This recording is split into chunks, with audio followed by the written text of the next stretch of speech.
ఈ వారం విడుదల కాబోతున్న చిత్రాలల్లా మెకానిక్ రాకీ విశ్వక్సేన్ సినిమా అయితే ఈనబడుతున్నది. అయితే ఈ చిత్రానికి సంబంధించిన ప్రీ రిలీజ్ కార్యక్రమం నిన్న రాత్రియే ఘనంగా నిర్వహించారంట.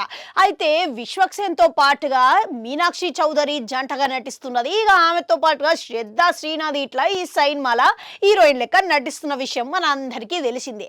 అయితే శ్రద్ధ శ్రీనాథ్ గురించి ఇక మొన్నటికి ఒక కార్యక్రమంలో విశ్వక్సేను పలు వ్యాఖ్యలు అయితే చేసిండు. అయితే అప్పట్లో ఫలక్నామా దాస్ సినిమా కొరకు ఈమెను హీరోయిన్ లెక్క అనుకున్నావు, స్వయంగా పోయి చెప్పినా కానీ ఈమె చేయనని చెప్పింది అని ఆయన వ్యాఖ్యానించుడు. అది సోషల్ మీడియాలో చర్చనీయాంశం లెక్క కూడా మారింది. అయితే ఈ ప్రీ రిలీజ్ కార్యక్రమంలో శ్రద్ధ శ్రీనాథ్ దీని గురించి స్పందించిందంట. అసలు ఆ సినిమా ఎందుకు వద్దనుకున్నారు అనే ప్రశ్నకు ఈమె ఆడనే స్పష్టత ఇచ్చిందంట.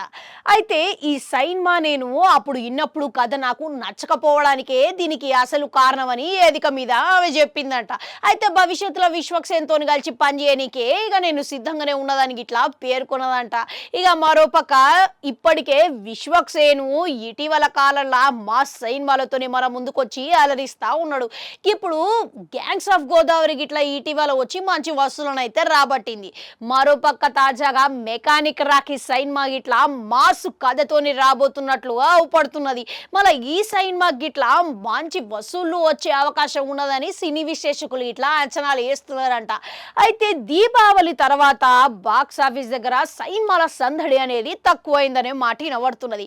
ఇక ఇప్పుడు మెకానిక్ రాకీ సినిమాతోని ఇప్పుడు ఈసారి గట్టిగానే వసూళ్లు రాబట్టే అవకాశం ఉన్నట్లుగా కనబడుతున్నదంట. అయితే మెకానిక్ రాకీతో పాటుగా ఈ వారం విడుదలయ్యే సినిమాల దేవకి నందన వాసుకి ఇక బిజ్రాలతోని గట్టిగా పోటీనే ఉన్నది. అయితే వీళ్ళందరితో పోలిస్తే విశ్వక్సేన్ కి మన పరిశ్రమల మంచి మార్కెటే ఉన్నది గనక మళ్ళీ ఈ సినిమా గిట్లా బాక్స్ ఆఫీస్ దగ్గర సూపర్ హిట్ అయ్యే అవకాశాలు ఇక ఎంతవరకు ఉన్నాయంటారు? కామెంట్లలో కామెంట్ పెట్టుర్రి. ఆడో గంట ఉంటుంది, అట్లనే కొట్టుర్రి, మళ్ళొస్తా.